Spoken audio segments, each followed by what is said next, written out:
Seven Wonders Duel, Codenames Duet, Quacks of Quedlinburg The Duel, Everdell Duo, Isle of Cats The Duel. The stream of two-player only editions of popular board games keeps flowing. Wingspan, Meadow, Parks and Forest Shuffle are just a few of the recent deluge of nature-themed games hitting the market. The dilemma for a board game designer is, should we follow such trends or should we buck them?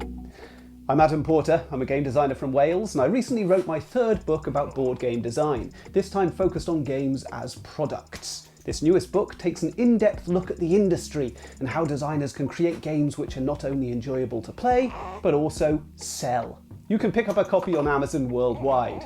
In this video, I'm sharing with you one chapter from the book, specifically regarding designing around trends in the industry. Much of the book is based on scripts from video essays I've produced over the years, with loads of new and reworked content reflecting my learning and development as a designer. And you might have noticed that I'm holding a baby. This isn't some sort of Tom and Melody sort of deal, right? This is just a case of a baby that I can't really put down without them screaming. So don't expect scintillating conversation or fascinating designer insights. He's not Cora Hughes. The tabletop gaming industry, like any other, follows patterns. A successful release often inspires a wave of similar games, each attempting to replicate the original's success. Occasionally, a truly innovative concept emerges, sparking a flurry of derivative titles and giving rise to a new trend. In 1991, Richard Garfield pitched his robot battling game Robo Rally to a small publisher of role-playing games called Wizards of the Coast. It was too big of a project for them to take on at that time, so they asked him to create something smaller, more portable, which people would love to play at conventions. Now, Garfield imagined combining the collectible aspect of baseball cards with a playable game, and with that thought, invented one of the most innovative gaming products the industry has ever seen. The first collectible card game, Magic the Gathering, was released in 1993, and it was a huge hit, and it sparked a wave of similar games. TSR, the then publisher of Dungeons & Dragons, released their own D&D themed CCG, Spellfire, just 1 year after Magic. It failed to catch on and ceased production after 3 years. The third CCG, Vampire the Eternal Struggle, was once again designed by Magic's designer Richard Garfield and lasted longer than most, developing a strong following and ceasing production after 15 years, but the game was relaunched under a different publisher 8 years later. A slew of CCGs linked to existing properties hit the market. Star Wars, Middle-earth and SimCity were some of the earliest, but none of them managed to make an impact like Magic the Gathering.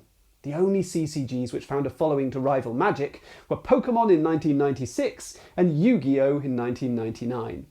Recent entries into the genre, Star Wars Destiny, Warhammer Age of Sigmar, Champions and Transformers TCG all had brief moments in the sun before being discontinued.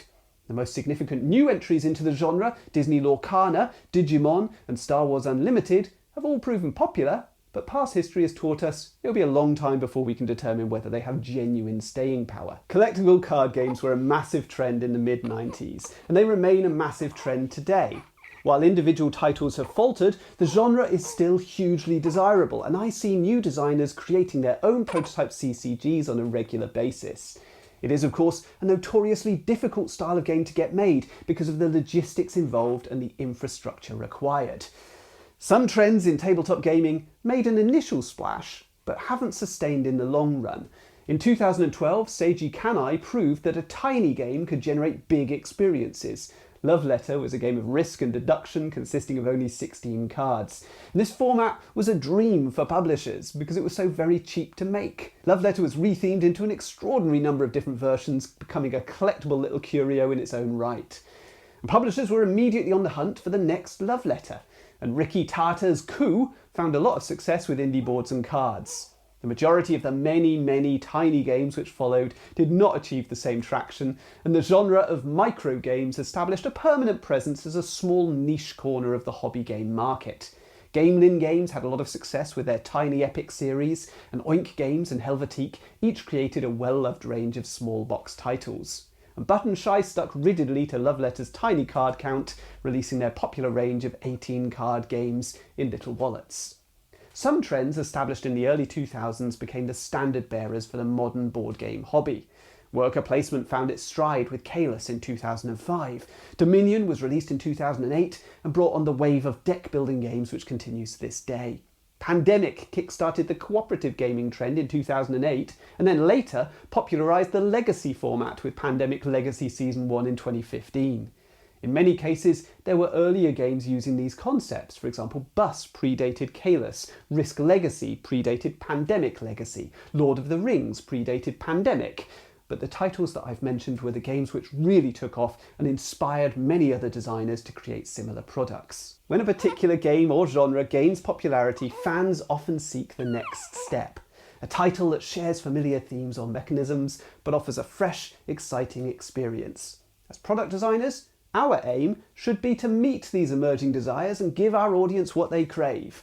But the board game industry poses unique challenges. Developing a game is a lengthy process. A designer spotting a new trend or demand may rush to create a game to capitalise on it, but the reality is less straightforward. Playtesting can take months. Pitching to publishers adds several more. And even if the game finds a publisher, most release schedules are planned 1 to 2 years in advance. And by then, other designers, quicker to act or more established, may have saturated the market. This was evident to me pitching prototypes at Essenspiel in 2019. The first thing a publisher would say was, "Please don't show me another Polyomino game or a roll and write." The market at that time was flooded with them, with designers inspired by the success of Uwe Rosenberg's Patchwork and Stefan Bendorf's Quicks. Given this tendency for rapid saturation, chasing current trends is rarely a winning strategy for board game designers. Instead, success often lies in looking beyond the board game industry. Observing trends in adjacent industries such as video games, TV and film, or toys can provide insights into what might resonate in the future. Anticipating where the board game market is headed and positioning accordingly can help you to get ahead of the curve. In the 2020s, there are several notable trends in the toy industry. Integration of technology and development of smart toys is one area of expansion, with products like Furby and iDog finding commercial success. This is mirrored in the board game sphere, with app-driven games like XCOM the board game, Alchemists and Chronicles of Crime carving out their own niche. Some other trends in the toy industry include STEM educational toys such as Oslo and Kano, customizable toys such as Build-A-Bear, relaunches of nostalgic brands like Polly Pocket and Barbie, sometimes for the so-called kidult market, with a resurgence of Master of the Universe and Star Wars toys aimed primarily at adult collectors. There's a move towards eco-friendly, sustainable toys, and toys which promote social and emotional development.